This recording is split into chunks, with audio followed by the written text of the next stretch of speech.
There we go. All right, Josh, you look so professional today. Yeah, I've got a whole setup. There's multiple screens. There's a second camera all the way up Wow. there. It's Wow. wild. Well, I feel But like I'm a bit out of sorts today. I'm not at home. I'm visiting my parents. So I have this like makeshift office kind of set up in their dining room today. So that is what we're going to go use today. well, to give everyone just the cozy vibes, we will show the beast right there. So Oh, this is my hey. coworker for the day. Hopefully he stays asleep. And doesn't snore. Well, before he was snoring, so maybe he won't snore as loud. Yeah, hopefully it doesn't pick up from over there, but we'll see. All right, perfect. Okay, so let's go ahead and get started. So today we're going to be talking about campaign content and best practices.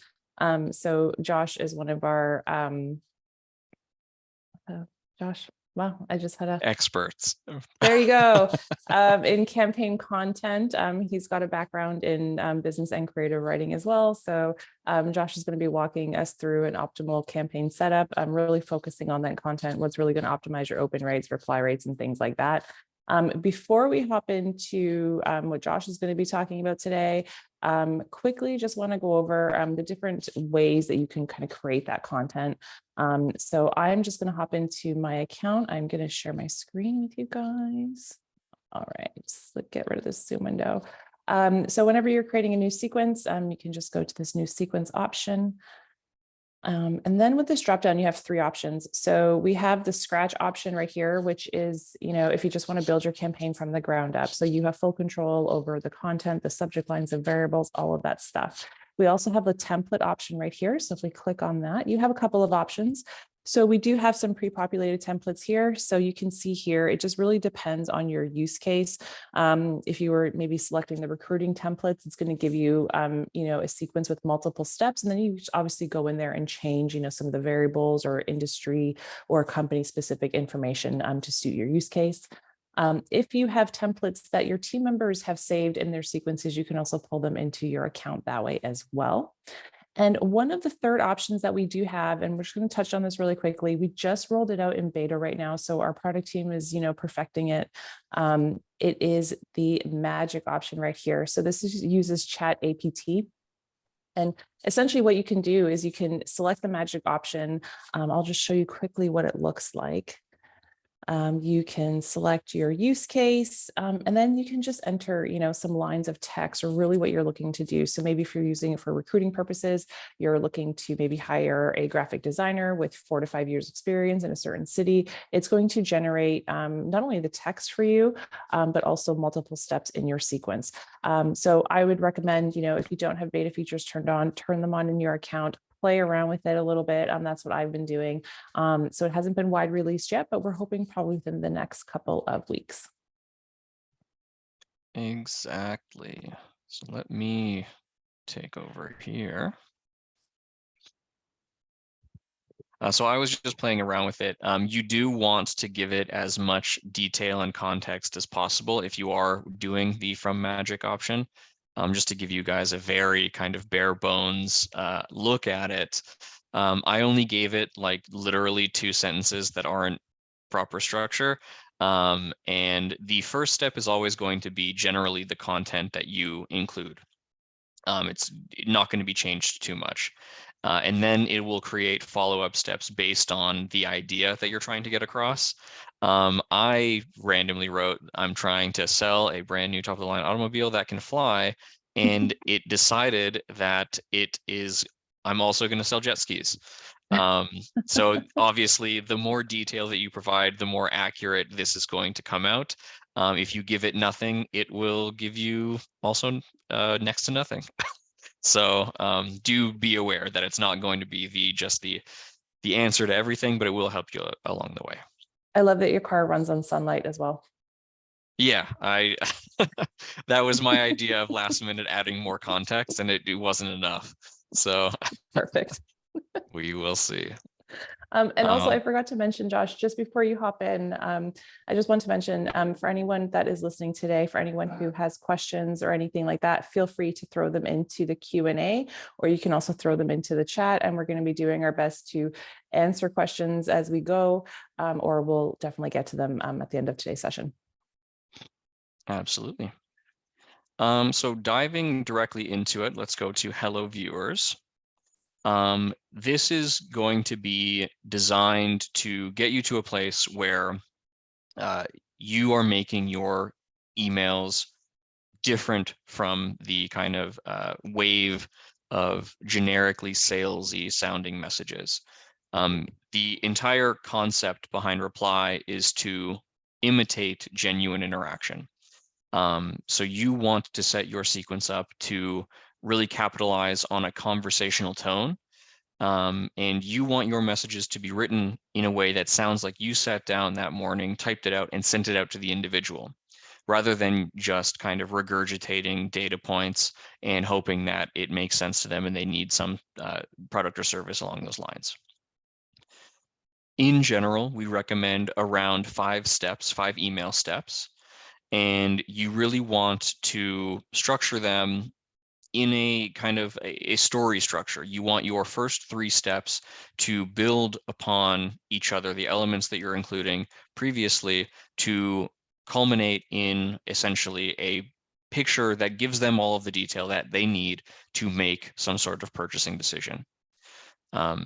We found that starting off with a more human touch point tends to get things on the right track immediately.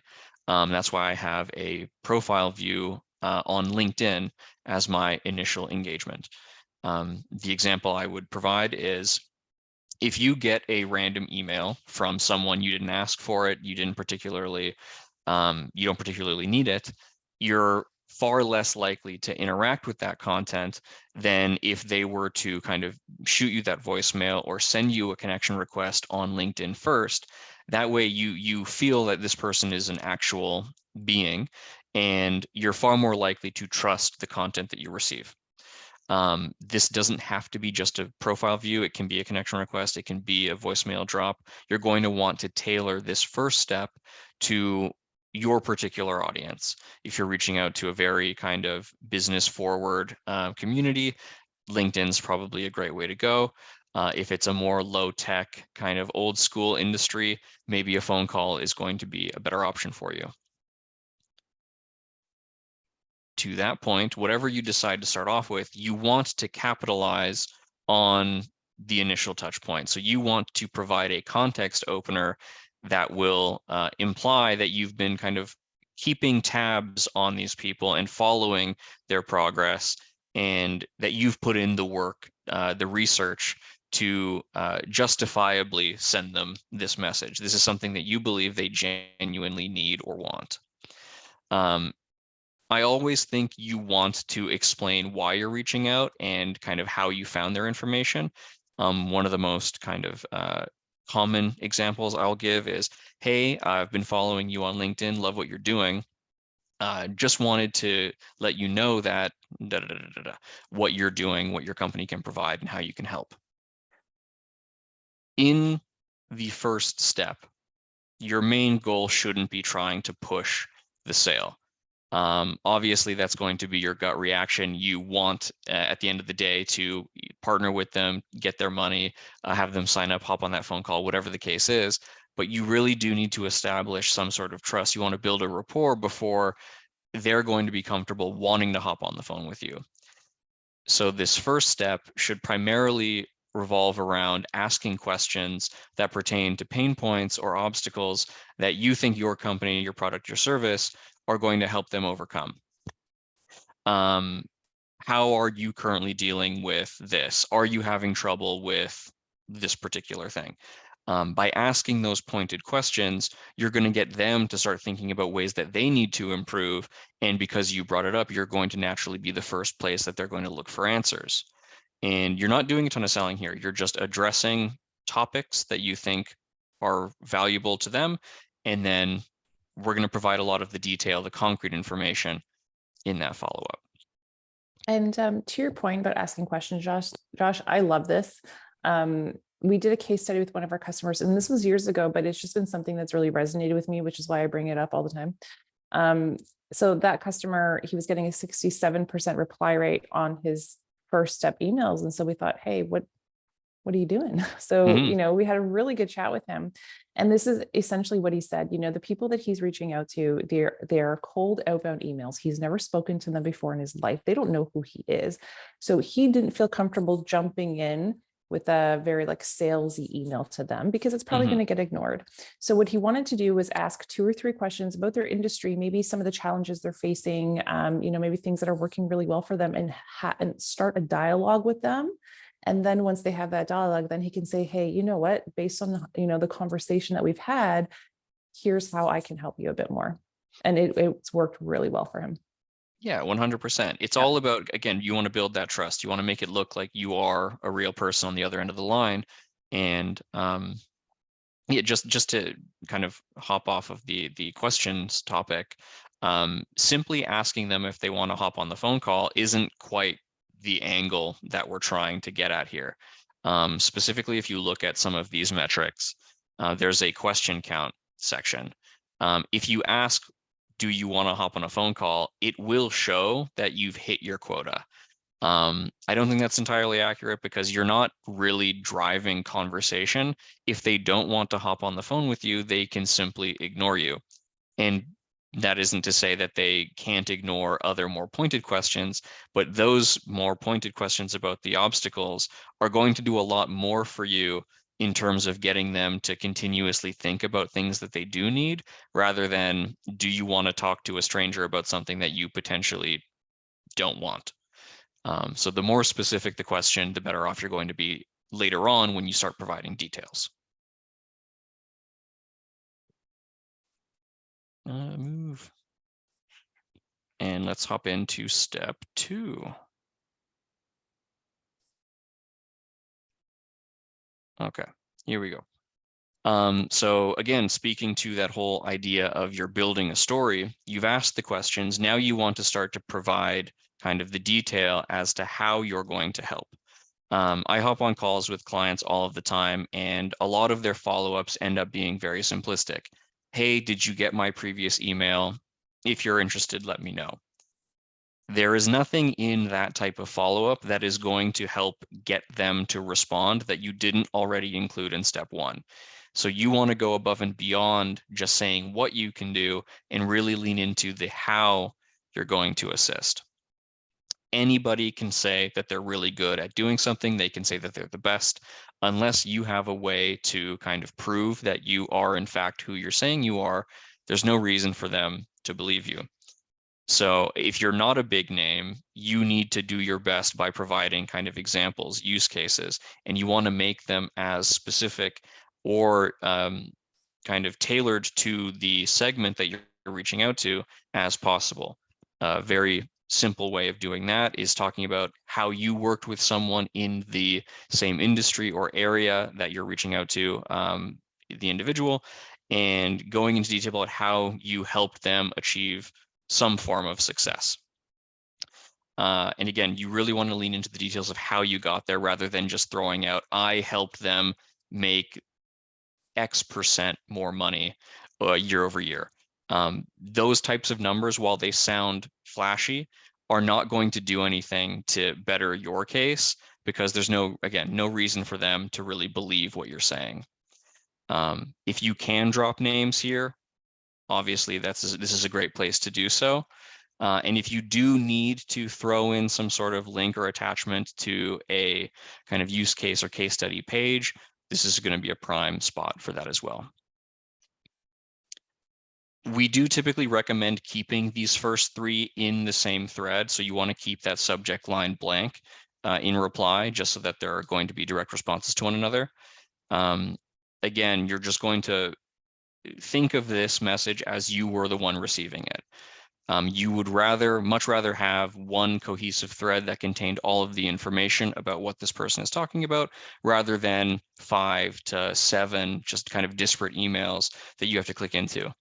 Sending a number of one-offs is a lot spammier than you intend it to be. So keeping at least these first 3 in that same thread is really going to go a long way. And again, establishing that trust, you're not taking up too much inbox space on the recipient side. You're respecting their kind of time and their cleanliness.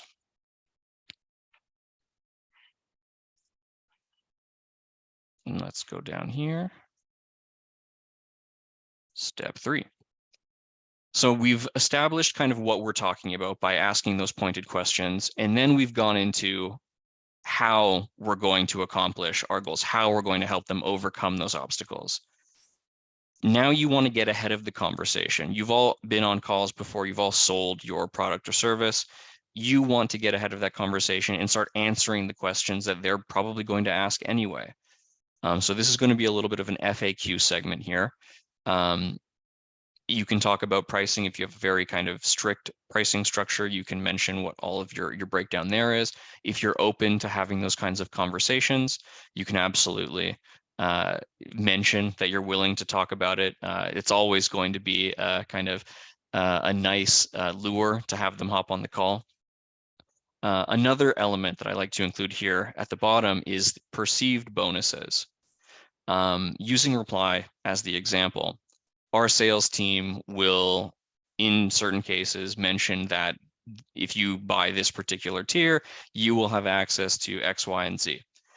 Whether or not we actually offer client success services to every single client or only a select few, that's kind of beside the point.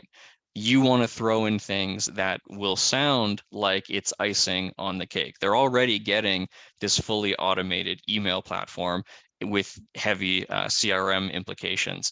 Now you have someone who's going to help you kind of walk through sequences with you, help make sure that you're using the functionality to its highest degree and getting all of your integration set up.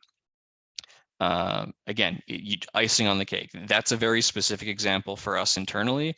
You're going to have to try to come up with things that you believe would be icing on your proverbial cake. With these 3 elements in play, you're really giving your audience the kind of the clearest picture of what you have to offer and exactly how you're going to fit into their particular workflow or routine. There shouldn't really be any glaring holes in the setup. And what I would do from this point is branch off into, if you are going to include any other follow-ups, a combination of step 2 and 3. You only ever want to continue sending emails if you're able to consistently provide new value. If you ever find yourself kind of just repeating yourself, using the same examples, or you get to the point where all of your follow-ups are, hey, did you see my messages from last week? Give me a call. You probably just want to end the sequence there. When I do add in steps 4, 5, 6, however many, I'm going to try to offer different perspectives because everybody's going to have a slightly unique use case, even if they're from the same industry that you're offering the same product. So you want to give different use cases to help provide as many kind of perspectives as possible. And potentially one of those is going to be very close to the situation that your audience is in. And again, the closer you can get to what they need, the better off you're going to be getting them on those calls and ultimately converting them to your side. Obviously, don't start the entire thread from scratch. Don't go reintroducing yourself from the very beginning. No need for that. You do want to establish kind of expertise and the fact that you have emailed them already. So you always want it to be contextual and up to date. So there can be any number of those kind of step 4s. It all comes down to how much information you have or are willing to offer before you hop on that phone call, and how many times you can kind of reiterate your concepts in a unique manner. To finish things off, I like to call this one the Hail Mary or the breakup message. There's been a driving goal for all of your previous steps. You ultimately want to make that sale, but you're trying to kind of toe the line between sales as well as conversational. Here, you want to be as tonally different and distinct as possible to really get them to reconsider your previous steps. the most common example that I use here is actually typing my message in the style of a breakup message. I'm going to be very tongue-in-cheek, very sarcastic. Oh, I thought we really could have had something great going on here. I guess you weren't ready for, and then maybe I'll rhyme off a couple of features that my product or service has. I really think that we can still do something. If you ever do find yourself in my neighborhood, feel free to reach out. I'd love to connect. Again, you want to play into kind of a more fun attitude, and that should get them to reconsider all of your previous emails. Oh, this is an actual person. Maybe I should go take a look and see what they had to say. There are really drastic examples that I have of actual clients throwing in some really random stuff here, and it has ultimately led to conversations. The one that I keep coming back to is one client who had a squirrel living up in his attic, and he would go up there, take pictures of it, and then embed those directly in here. So while he's trying to sell his product, he's also kind of telling a real life story of what's going on in his life.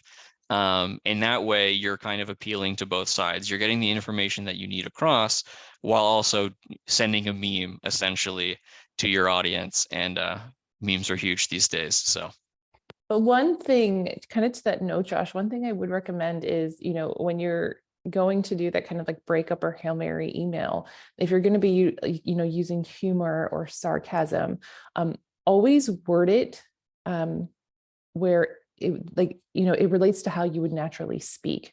Because if you're throwing in like jokes or just, some sarcasm, and then you actually have that conversation with that person, that, if that doesn't actually match your personality, it's going to be very confusing for the person that you reached out to. And then they're going to look back at that email and say, well, like the jokes or the sarcasm, like that wasn't really the person I talked to. So always kind of have it matching your own personality and how you would naturally talk to people, whether it's a business setting or whatever the case may be. Yeah, absolutely. I've known some clients that will use my kind of example very literally, and that's not their kind of style at Right. all. And when they hopped on a phone call with the people that were interested, they ended up kind of losing that interest because they couldn't live up to the personality. It's just not them. So you are setting an expectation here, and you really want to kind of play that part.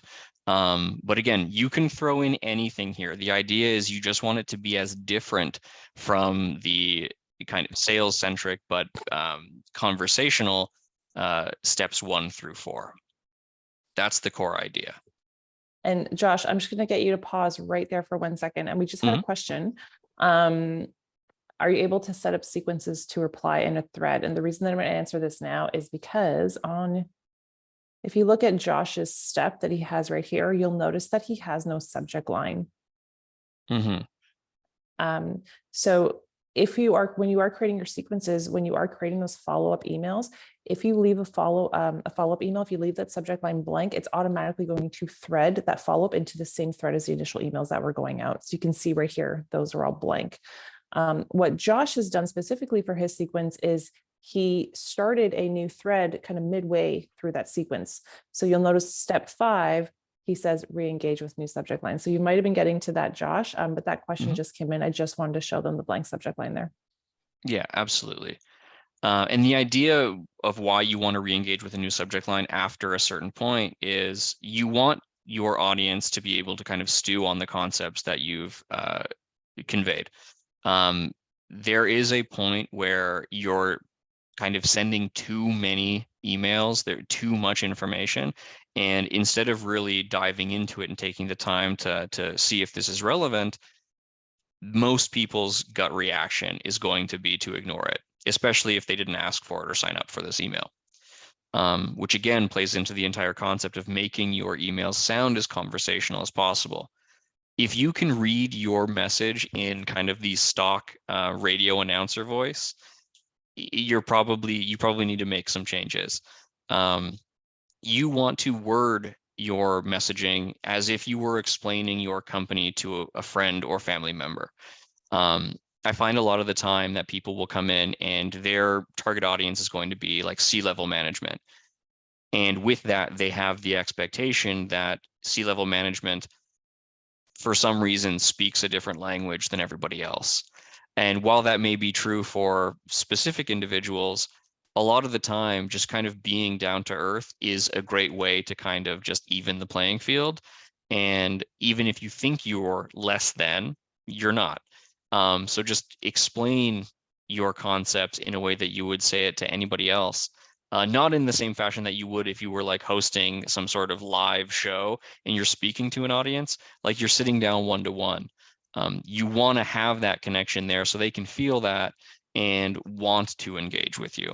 The biggest gap between sales emails and the people they're selling to is they can tell that this is automated. So you want to try and drop all of that pretense and provide that context, provide that personality that's going to let them know Josh sent this message to me, which leads to another good point about the subject lines. First name dash company is like the most commonly used subject line ever. It does have the data to back it up. It works, but it's also so commonly used that a lot of people that are familiar with email automation will clue into the fact that this was automated. I personally like to include the first name of the individual that I'm reaching out to in my subject.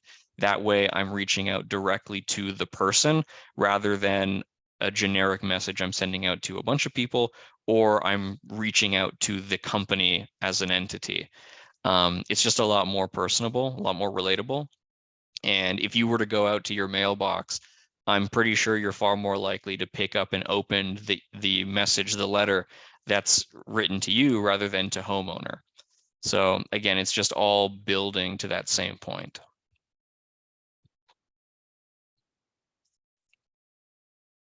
The other concept that I want to touch on here is kind of timing, as well as when you can implement your multiple channels. We spoke about the initial touch points, so whether that be a voicemail drop or a LinkedIn message. You don't necessarily want to just leave that there by itself. Most people aren't going to be on their computers all of the time. Some people don't like getting random phone calls. So you want to hit on as many different fronts as possible so you're getting them on the channel that they're most comfortable with. When it comes to calling specifically, you really want to make sure you're timing it accurately and not throwing in an arbitrary point. For example, if I just put in between steps 3 and 4 a call reminder, that's going to give me a task for however many people I decide to add to this particular sequence. If I'm the one running the sequence, I'm managing everything, that could potentially be hundreds to thousands of phone calls I need to make. And a lot of those people may not be interested or engaged with your current sequence. So instead of having that arbitrary point, you can actually go to the people page and sort by views. Let me pull that up here for a moment. So I have an arbitrary call step, but I was avoiding showing it just because I was getting to this point. But essentially, you can sort by any of these columns here, and it'll bubble up all of the people that are engaging with you the most right to the top. Views is going to be your main action item. There is some confusion between these two. So opens is going to be unique per step. I have 5 email steps, so I can only ever have 5 opens total. Views is the total number of times that these people have been returning to my thread. And this includes total interactions. If someone forwards the message to their colleagues and then they open it, that would also proc a view in here, which I would still consider an indicator of interest. So again, instead of having this arbitrary point, what you want to be doing is just occasionally coming into your people page, sorting by views, and then seeing who is really kind of invested in the messaging that you're conveying. If you've sent 2 messages, but they've viewed it 10 times, but they haven't replied yet, clearly there's something there that they're interested in, but not enough to get them over the edge. Having that more specific, dedicated follow-up can be that push that they need to really engage with you. So dropping that voicemail to really hit home. Hey, you've seen my face. I've sent you that LinkedIn connection. You know my voice. I've seen the words. now you're just really establishing presence with the voicemail because you have to be the one to drop those. So again, you really want to prioritize the interest rather than just set up more work for yourself, which ultimately will lead to you kind of losing morale. If you're just dropping voicemails, calling people, getting rejected because a lot of these people haven't even seen your message, you're wasting your own time, and it's going to kind of just lower your motivation to continue pushing forward into the future. So using the view count is a great way to capitalize and focus your work and your effort and save you guys a ton of time. Do we have any questions in the chat? I have been answering some of them. I've been kind of Okay. typing out some answers. We do have one question here that I wanted to get to. And I think this will kind of lead to, A/B testing and things like that. So the question is, do you have benchmarking where we can reference, open rates and reply rates at each step in this 5-step sequence? Yes. So we can have a gut feel for when we need to pause and improve or fix language within a specific step, or if the step, subject lines, timing, body are high performing, and where they should scale. Absolutely. So there's actually 2 different sections that you can look at here. The stats page within every individual sequence will give you a great idea of how that particular sequence is performing. And if you scroll down to the very bottom, it's going to give you a breakdown of all of the different steps that you have with all of the associated kind of analytics with those, including if you do run A/B tests, you'll be able to toggle and see how each different step is performing. This particular sequence has never actually been turned on, so there is no information here, but it would be available to you. Yeah, and the nice thing about the reporting, especially if you are utilizing A/B testing, which we would always recommend that, especially when you are just starting out your sequence, it will show you, what subject lines are working the best. So if you have an A and B variant, and maybe that A variant is getting a 50% open rate, and that B variant is getting a 20% open rate, you can always go back and pause that lower performing variant. So now anyone who's going to be entering into that step is just going to receive that higher performing subject line, for example. Exactly. Mhm. I was going to type in a Star Wars pun, but I think you should do it it's taking anyway. too long. All right. And also, while Josh is kind of typing this out, a couple of things to note. When you are creating your sequences, for your open rates, you typically want to aim for about a 30 to 40% open rate, with your replies about 15 to 25, and that's across all steps in the sequence. And one thing to note as well, we usually recommend about 4 to 6 steps in a sequence. And the reason being, and this is emails, most people reply to an email after the 3rd or 4th email that goes out. So what happens a lot of times is people put all their blood, sweat, and tears into that first email that they're sending. They don't get a lot of replies, and they think, okay, this is not working. I would always say, have a bit of patience, wait until some of those follow-ups go out. You should start to see replies coming back after email 3 or 4. Yeah, and it kind of going back to where we started, it's all about building that trust over time. If someone were to randomly come to you on the street and just kind of tap you on the shoulder and then start spilling all this information out at you, you didn't ask for it. Your immediate reaction is to just like push them off to the side, continue walking on your way. I'm walking away. Yeah. Yes. You're never actually going to engage with that. So you have to, again, just think logically how you would respond to the messages that you're writing. And if you would engage with it, you're probably on the right track. A lot of people will share that same mindset. So sell to yourself. That's a pretty good kind of template you can use to get higher interaction rates. The other aspect that I wanted to talk about was the timing.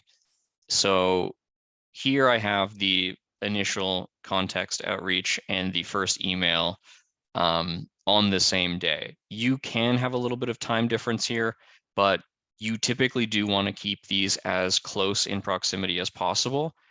Just again, to really drive home the fact that you're doing this yourself, you're on your computer, you're performing these actions manually. For the emails, there is a lot of play here, and you can change the delays between the steps at any point. I like my first 3 emails to go out over the span of a week to a week and a half. That's kind of the sweet spot. You're not waiting too much time so that they're going to forget all about you. You're also not sending them too frequently where you're going to just piss them off.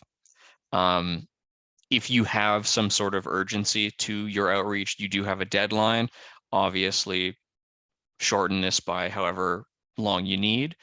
But this works really well. We use it internally, maybe a couple days difference here and there, but in general, a week to a week and a half is pretty solid. For the second thread, I typically wait about a week, maybe a little bit more, to re-engage fully. Again, I want them to be able to stew on some of the elements that I've included here. And if you did a good enough job of kind of conveying the value that you can provide, this may be the kind of the ping that they need to kind of just jog their memory and get them back on board. And then we have the actual days of the week, so the scheduling within reply. So in addition to the cadence, you choose days of the week and then windows within those days for the emails to actually go out. Let me open this up here. I can just see the number, the QA number going up. So I don't know if that's Stephanie just answering questions or if other people are asking them. It's a bit of both. Perfect. It's a bit of both. So in general, you can see here that I have Fridays and Mondays a little bit shorter than I do Tuesdays through Thursdays. Typically, and again, this is going to be sensitive or case sensitive based on who you're reaching out to, but in general, Tuesday through Thursday is the kind of optimal working time for most individuals. And you want to hit them early morning to around that lunchtime period. The later on in the day they get the message, the less likely they are to respond to it because they really just want to go home. They have more important things to do. Work is falling lower and lower on that list of priorities the closer you get to quitting time. And the same idea can be applied to Mondays and Fridays. You're going into the weekend, you want to get out of there, so the earlier, the better. Mondays, you're coming off the weekend, so you're kind of just getting back into your routine. You can probably extend this a little bit more, which is why I have it slightly longer than the Friday. But the same concept applies. You want to hit them the earlier, the better. If you are the first email that they see that day, you are far more likely to get interacted with. If you send an email at 7 at night, other people are going to be sending them in the morning. And then when they sit down to start going through their inbox, you're now at the bottom of the list. You're that much less likely to be responded to simply because you're now drowning. You're at the bottom of the stack. So if you can find out scheduling for your particular audience, again, all of this supplementary information might be difficult to find depending on what your lead generation source is. But the more information you have at your disposal, the better off you're going to be with your timing, with your content, and you can apply all of that across the board. I'd also recommend using contact-specific time zones. So if you do import your contacts via CSV or bring them in through an integration, if you include city, state, and country information, a state isn't entirely necessary if they're not from the States, we will be able to automatically detect each individual contact's time zones. And instead of just sending default EST in these windows, it'll send in these windows their local time zone instead, just so it makes, again, a bit more sense contextually. And this isn't necessarily a best practice in regards to content or sequence settings, but a lot of clients have difficulty prioritizing their steps. By default, the system will prioritize step ones.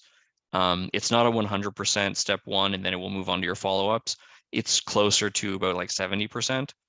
But if you really want your follow-ups to go out on time, on the days, the cadence that you've selected, I do recommend using the separate schedule option here. And that will allow you to kind of separate windows for your step one messages and then completely separate windows for steps 2 and beyond. That way, there's not going to be any crossover. The system will know I can only send first steps between these 3 hours. And then what if I have more space after that, it's all going to be my follow-ups. This is currently the only way to really set that priority, and you can't set up different schedules for every individual step. The follow-ups do apply from step 2 all the way to step 1,000 if you have that many. I don't recommend having that many.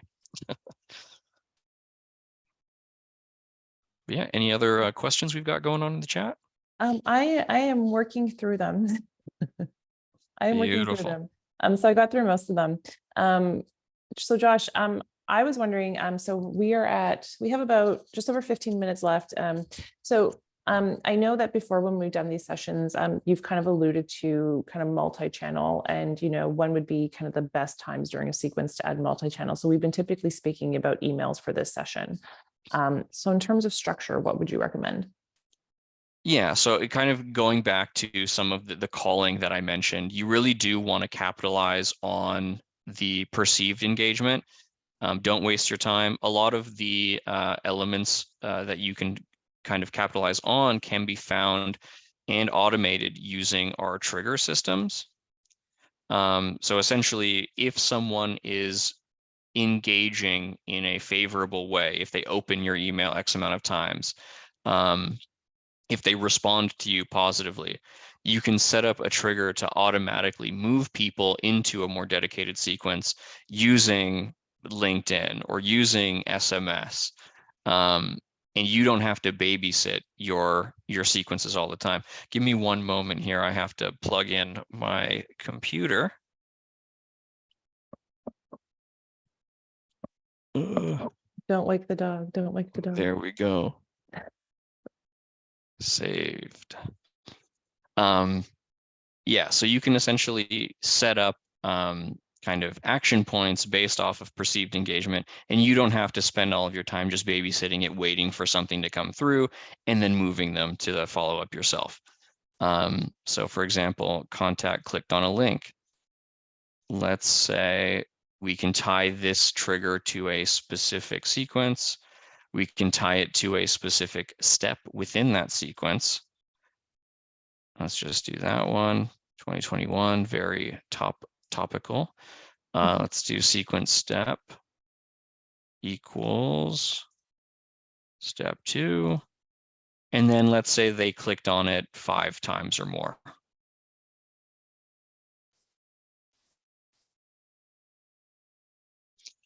So I can use these kind of filters to dynamically move people into my different sequences, into different ownership. So I can have someone pick up the conversation from where I left off. Again, the handoffs happen all the time in the sales process, and in fact makes it look more genuine if you do have multiple people involved. So this could be a really great way of just kind of manipulating that feel, that tone, and again, just doing it all in the background instead of you having to sit there and do it yourself.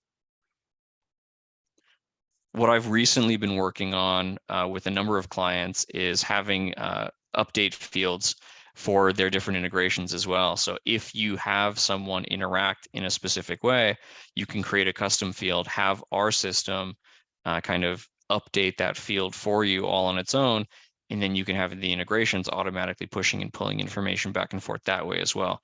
So there's a lot of kind of nuance to be found in the triggers. And this is a great way to really explore the different channels within reply rather than just use the stock sequence. Because by default, if they do not respond to step 1, they'll move to step 2, and then so on and so forth. And within that same sequence, they're really kind of limited to just going straight down.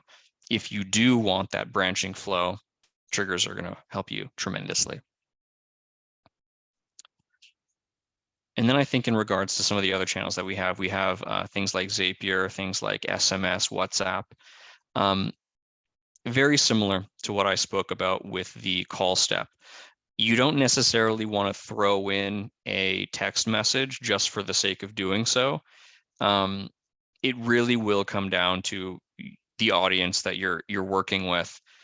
We found that North American prospects tend to react negatively to random SMS messages. I don't know how they got my number. I don't know who this is. And kind of phone scams are running rampant all over the place. So there's an inherent negativity to utilizing that. Yet on the flip side, European prospects, that's actually quite normal. And a lot of the European clients do find great success in throwing in the SMS steps. So again, you really want to gauge who you're reaching out to, know your audience before you start crafting your messaging, and tailor your messaging to those particular prospects. Yeah, absolutely. It's the same thing, if you look at South America, like WhatsApp is really popular in South America. Mm-hmm. So a lot of businesses, that's their kind of primary means of communication. So like Josh said, know your audience. We do offer LinkedIn automation as well. You can see, Josh, step one, day one, it was a view profile. We do have some other LinkedIn options. You can send a connection request. You can send a message. There's a few things that you can do. But again, if you are utilizing something like LinkedIn in your sequences, we recommend that you save those LinkedIn options for maybe a highly tailored or highly focused sequence. So, if you have, 40 people that you're reaching out to, it's a very, personalized sequence. You can utilize LinkedIn there. I wouldn't recommend utilizing LinkedIn in sequences where you have, 200, 300, 400 contacts. Mm-hmm. And the reason being, there are limitations on the LinkedIn side of things. So LinkedIn, depending on the type of account you have, whether it's a free account, sales navigator, a recruiter, there are daily limits in terms of the actions you can take per day within LinkedIn. So if you are exceeding those limits, LinkedIn has been known to block accounts for 48 hours, very similar to Google Jail when you go against, the Gmail guidelines. So that's why, like I said, for LinkedIn, highly tailored, highly focused sequences, that's where they tend to work the best. Absolutely. And to that same point, we also have like the preview option as well. So you can apply some of that similar logic to the emails themselves. The preview tab is where you can customize the emails on an individual level. So if you do have some special information for Joe, you can throw that in there, and then everybody remaining in your list will receive the default step version. And again, this is only really applicable if you have a more dedicated, tailored sequence rather than a massive scalable one. So we have a few more questions, Josh. Mm-hmm. Is there a specific time period for the highest open rate? So there's a lot of information out there about like when's the best time to send emails, and some of it's a bit conflicting. I would say Josh and I have both been kind of working in this industry for 6.5, 7 years. So based on what we've seen, I would always recommend sending your emails closer to the morning, maybe 10 a.m. in your recipient's time. I wouldn't recommend sending, after 4 p.m., especially on Fridays. I always turn my sequences off at about 3:30 because the last thing I want is for my email to land in someone's inbox at 4:55. Maybe they see it, maybe they open it, but then they close it and then they're gone for the weekend. They come back on Monday, they kind of forgot about it. You want to make sure that you are sending those emails, when those prospects are more likely to be in their inbox. It's going to be at the top of their inbox. Josh talked earlier about knowing your audience. And again, this is key when thinking about the best times to send those emails, what's going to get the best open rates or best reply rates, for example.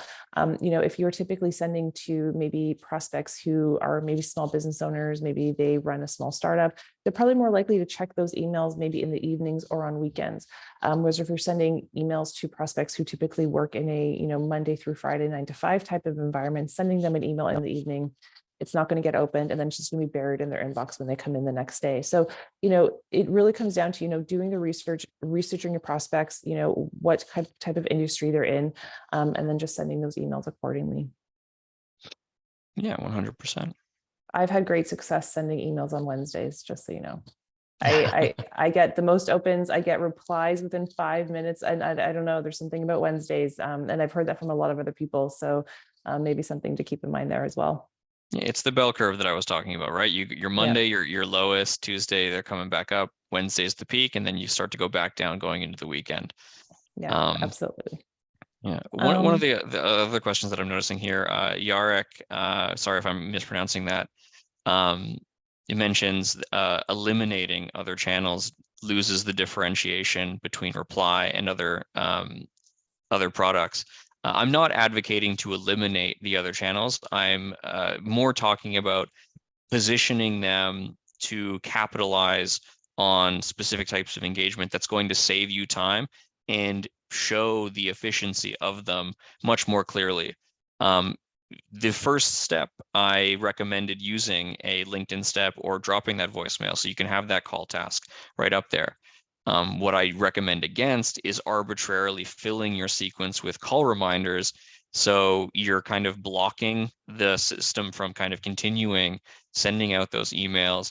And again, you're spending a lot of time doing very menial tasks when you could be researching more specific information to embellish or enrich the messaging that you're trying to provide. So it's not about eliminating the challenges rather than using them in key positions to capitalize on their potential. Yeah, and I think it's with, when you think about any type of step that you're using, so whether you're creating a sequence where it's all emails, or you are creating a multi-channel sequence where you're utilizing LinkedIn or SMS or whatever that may be, look at each step and say, what value am I bringing to the prospect by sending this? So kind of to Josh's point, don't fill your sequence with SMS steps just because you want to and you think it's something cool and different. What value are you bringing to the prospect?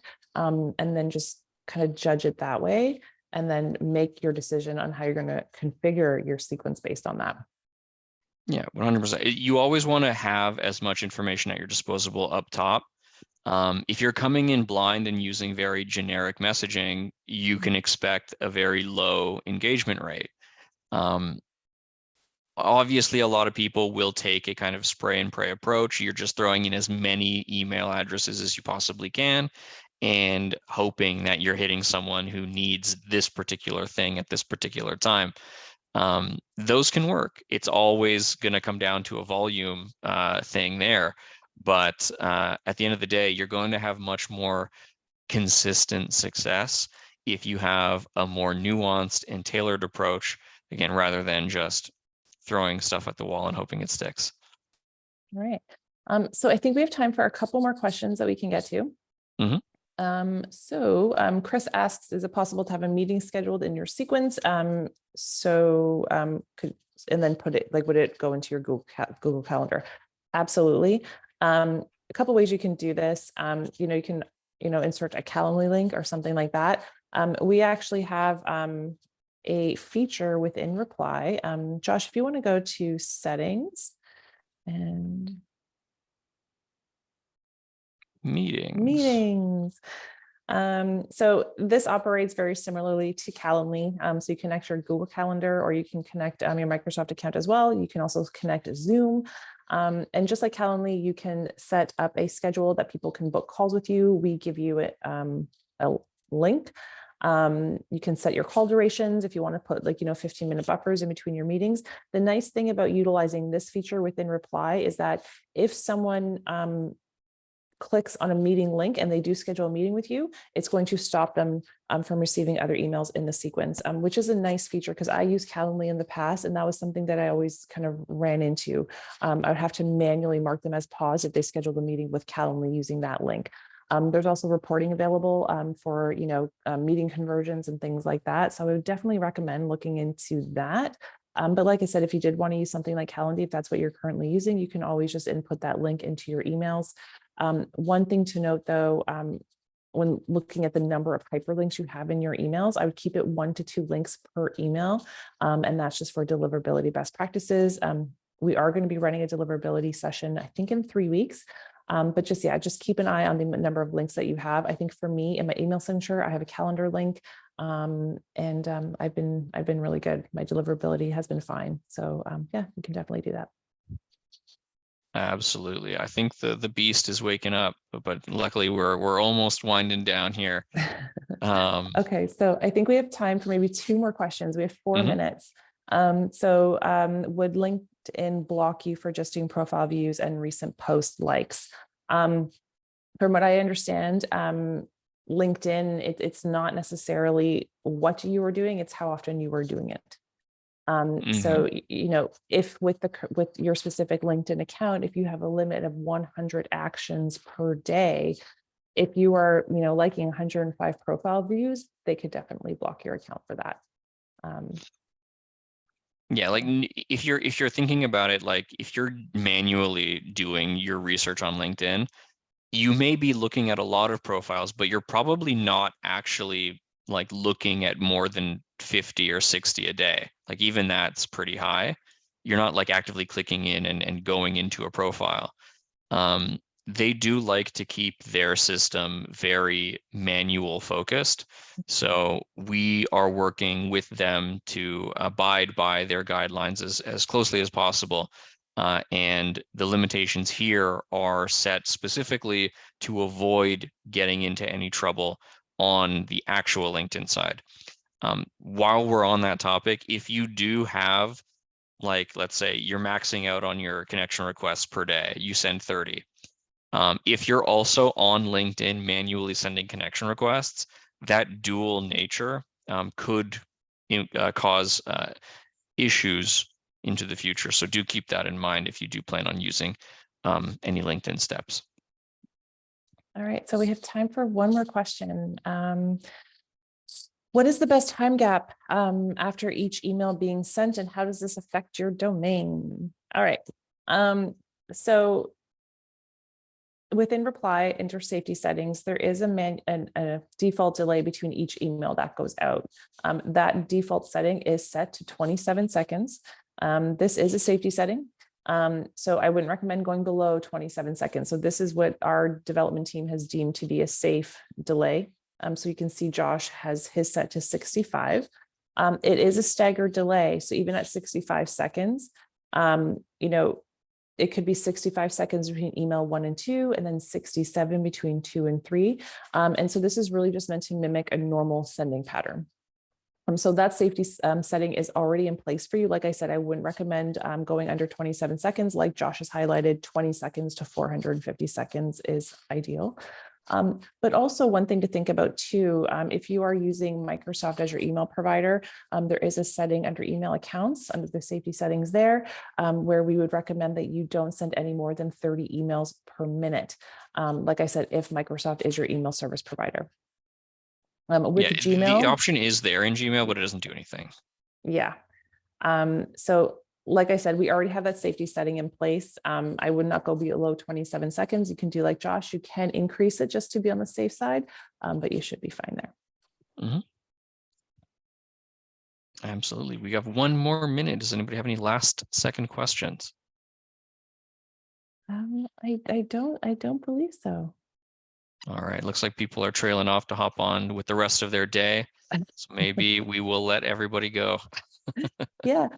So thank you guys for kind of hopping in with us today. Like I said, we will be doing another session in about 3 weeks on deliverability. We will have the session up on our YouTube channel by tomorrow. And I believe our marketing team is going to be sending a recording to anyone who registered to attend. So we will be sending this out to you guys. And yeah, we hope to see you again soon. Thank you so much for coming. Thank you for all of your questions. And we hope to see you again in the next session. Bye.